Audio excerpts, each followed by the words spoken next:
Hey y'all, Chris Stellion here of HobbyGameDev.com. Today I'm going to walk you through the full process to build a quick 3D shape in Blender, bake lighting and shadows in on it, on top of a texture that we're going to create with GIMP, and then drop into Unity as a physical object we can run around, look at, and jump on top of and otherwise interact with.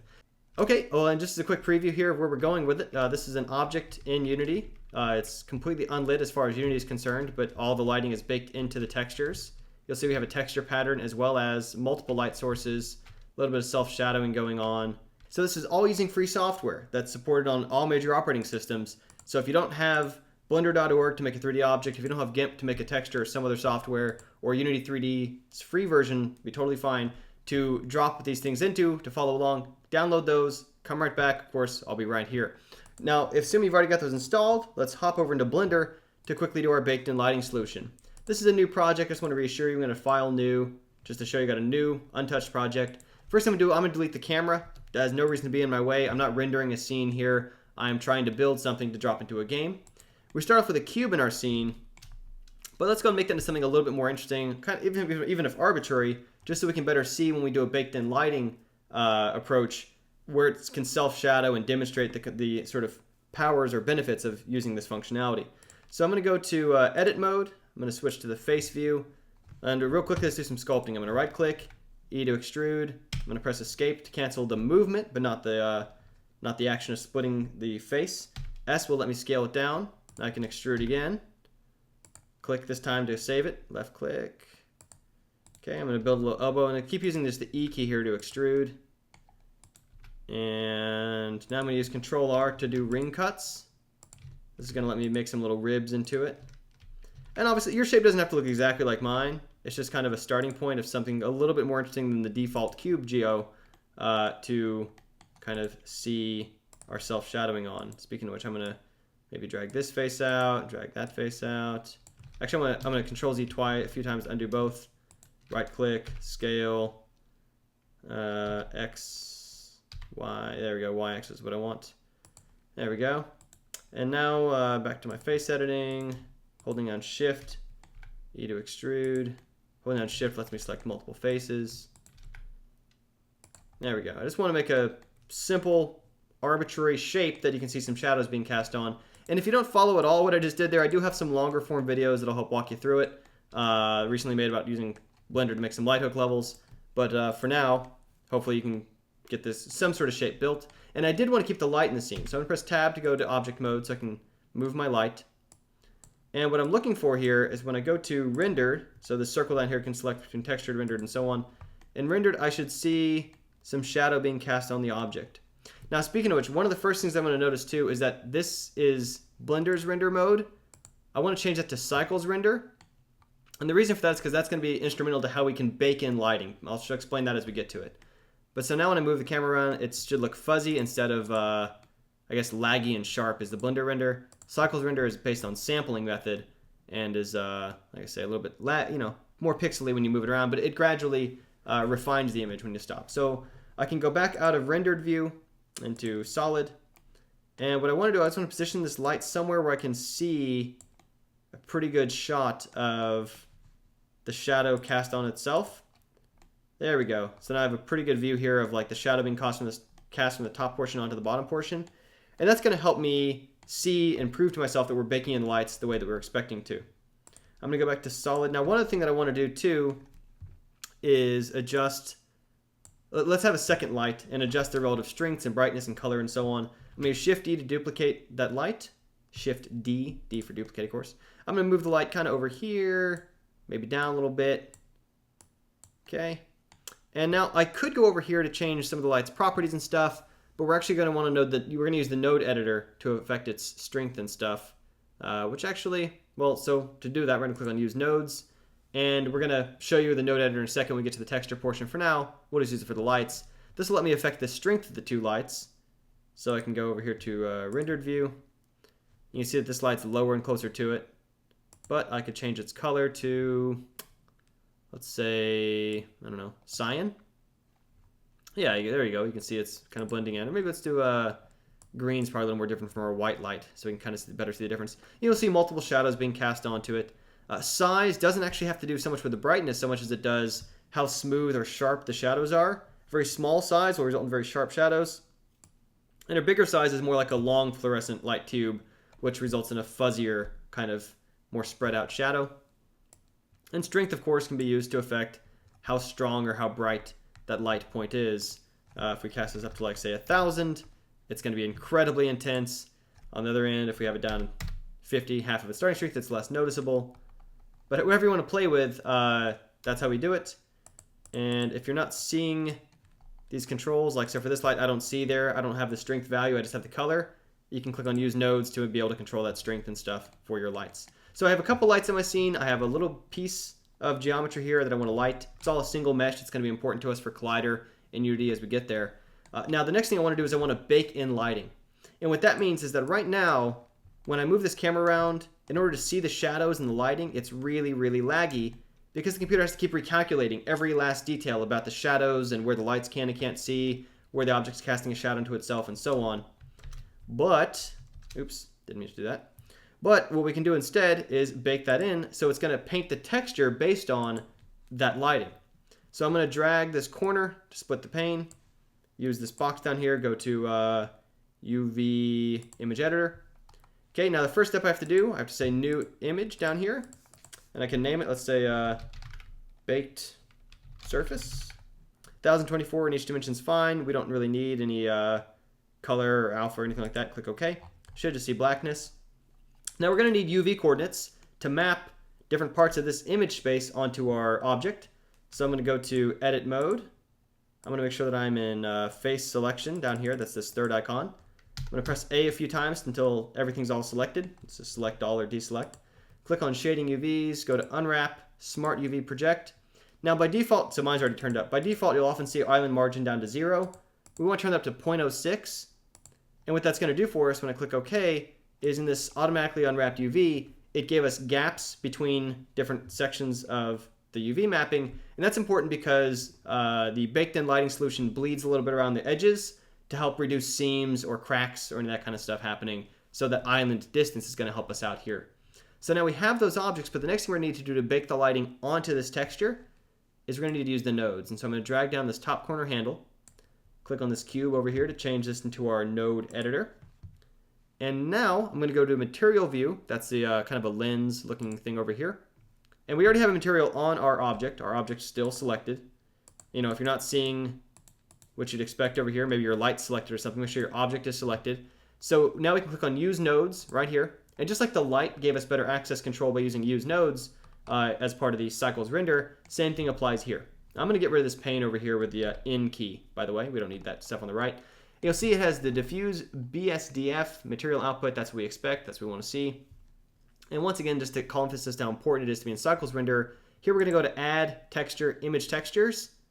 If you had forgot to put ourselves in cycles render, if you were still in Blender render, then we wouldn't even see that option down here. So that got me tripped up earlier on. But be in cycles render, add texture, image texture, click. Now we're not even going to connect these nodes up to anything else, but we do need it in there. I'm going to click this option left of the open to browse to baked surface. That's the one, of course, we just named down here. And now, as long as the one down here is in texture view, we should see this as our black silhouette. And now, as long as this node is selected that has our image linked to it, and this object is selected in object mode, we can go to the camera view over here for the render controls, scroll down to bake option, and I'm going to click bake, and it's going to take it a moment. But look up here, you'll see a progress bar. Now the progress bar doesn't actually advance, but that's your reassurance that it is doing texture baking, because if you have a bunch of lights or a complex geo or a big scene, it might take a long time to bake. We're talking minutes here of no feedback, except you would see that happening. So there we go. You can see now it's painted onto our image map. I'll press tab to go to edit mode so you can see how it corresponds to different sections of our UV image. You'll also see what I talked about here where I said it bleeds out. You'll see how it's extending beyond the UV coordinates to make sure there's no seams showing up. But more importantly, I'll hit shift space to full screen this pane. Tab to go back to object mode, A to deselect. You'll see now I can smoothly move the camera around. Remember how clunky it was when we were doing rendering view, where it had to keep calculating from every angle how things would look? That's of course not viable for a real-time game. But now that it's baked into the texture, we can cleanly and smoothly run around this object, jump on it, throw things at it. Doesn't matter because this is now just basically painted on there. based on the shadows and the lights that we had. Now, of course, the downside at this point is that this is assuming you want a plain white object that you're baking shadows and light onto, which unless you're making like a ceramic statue, probably isn't the case. So how do we put an actual texture map on it? Well, we're going to go up here, we're going to add texture, image texture, going to add another one. This time, unlike this one, remember this one was just sort of sitting out here. Here we want to drag the yellow color node up here to this yellow color node. And now we're going to open the image that we want to use. So let's say we don't have an image yet. That's where I'm going to use gimp.org's image manipulation software. File new, 1024 in each dimension is totally fine. And let's just be lazy about this. I'm going to use the paint bucket, pattern fill, pick a pattern we like. You see I already had it selected. I'm kind of partial to this cracks pattern. Well, maybe this dried mud. I kind of like that pattern. Okay, I'm going to paint that pattern down just to fill that space. It's not gorgeous, but it's a starting point. It's better than flat shading stuff, and it's proof that it works. So I'm going to save this image. I'm going to have to export it because, of course, GIMP wants to save an XCF, which I don't think Unity, I don't think it plays with nice. I'm just going to save it to the desktop for now. And let's say shape surface. Doesn't really matter what we call it. Export as a PNG. Export. Okay, so there's my image now on my desktop. I can click open here back in Blender. On my desktop, find shape surface, open the image. And now you'll see that when I have this node selected, remember right click to select in Blender, I'll see that on my material, I'll see that material on my surface. When I click this one, I instead see the shadows. But the cool thing is that now that these things are hooked up using the color connections over here, I can click on image texture right there, make sure that my object is selected as well. Again, here under the camera view, scroll down to the bake option, make sure that the bake is unfolded, click on bake, and it's going to take a moment to process, yada, yada, yada. Again, this bar appears your reassurance is doing something. I think this would also cancel it, but we don't want to cancel it. And now another thing to note is that, well, first of all, I'm pretty excited, so let's go show you this. See, it's baked on the shadows and the light on top of that texture map that we have loaded to this other pane. So there it is without the lighting. Here it is having done baking after we made those updates. In this case, it has kind of a neat moldy look by accident of that green light. But now this is ready. Like this texture map goes with the UV coordinates to this object. One of the things I want to point out though is that you might notice, depending on what kind of texturing you have, especially if it's on an untextured surface, that these shadows can be kind of dithery, kind of gunky or speckly, noisy. And that's simply a matter of how many samples you want to take. So up here in the sampling option, you can move that window down. At 10 is the default. 5 is actually usually just fine if you're doing rapid iteration and kind of like making changes and going back and forth with it. So like let's say I was going to do, well, I'll get there in a second. But like if I would change it up to 100, it might take as much as like maybe a minute and a half or 2 minutes to render my new baking pass, but it's going to look a lot sharper, a lot cleaner, a lot smoother, a lot less noisy on my shadows that come out of it. Now because I'm doing this on top of an existing texture, it's not a plain white surface, 10 will kind of get me there. I'm actually going to turn down to 5 just to be faster for now. Now remember that if I do make changes to my mesh, so if I want to, for example, go into edit mode, I'm going to shift tab to full screen this area. Let's see here. E to extrude, escape to cancel, scale to bring it down. You'll see how it's messing up these corners, these faces pretty badly. Extrude this down.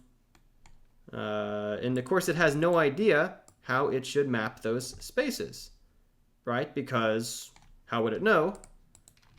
Extrude this out. Let's kind of make a step up there a little bit or something like that. And of course it's spreading this around because that smart UV projector is based on a previous geometry, which is no longer the shape of the object. So in order to fix this, we'd have to go back to edit mode, make sure that we are in face select all of our faces. And at this point, we're going to, let me make sure this one's easier to see again, shading UVs, that's the third tab down, unwrap. And with the unwrap option available to us, watch over here too. I'm going to unwrap smart UV project, same parameters. It's now going to be different alignment, and that's actually going to mess up if we had done any texture painting using the texture paint feature. If we had manually come up with the texture on the surface, that would all be lost now. But as long as all we've done is change the geo, remember that we didn't ever change or save over our other material, right? Shape surface PNG is still exactly the way it was. So because of that, we can just re-render our shape surface.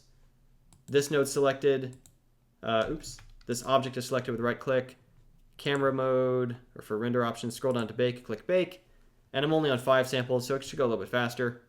Remember the 5 samples up here in sampling. And there we go. And now you'll see that we have some sort of proper face stuff down here instead of it being stretched and spread around, because it just had to recalculate which parts to cast the lights and stuff onto. Let's add one more light just for practice before we dump this into Unity. Let's add an orange light kind of like low and in the core, maybe right here in the center. How's that sound? Again, shift spaces, I keep changing those views. I'm going to shift D to duplicate that object, Z to drag it down. I'm going to drag this arrow, just going to kind of put a thing down in here. I'm going to go to its light options. This one, I duplicated one I already clicked to use nodes on, so I can change this one's settings, make kind of a fiery orange-yellow. And of course, we don't see that yet because it's not baked onto the lighting. I can click on rendered to preview a sense of how bright it is. You can see it's kind of casting some shadow on itself. Let's increase this one's strength a bunch just for kicks, 150. Okay, there we go. And of course, when I go back to textured, I won't see it there until I click on this object, click on that texture, go back to the camera, redo my baking, give it a moment to catch up. There we go. And you see immediately there's our bright orange light baked onto the texture, baked into this object's static mesh. Okay, now let's drop this into Unity. Okay, I'm going to create in Unity a new project. File, new project. Let's call this jump on baked thing.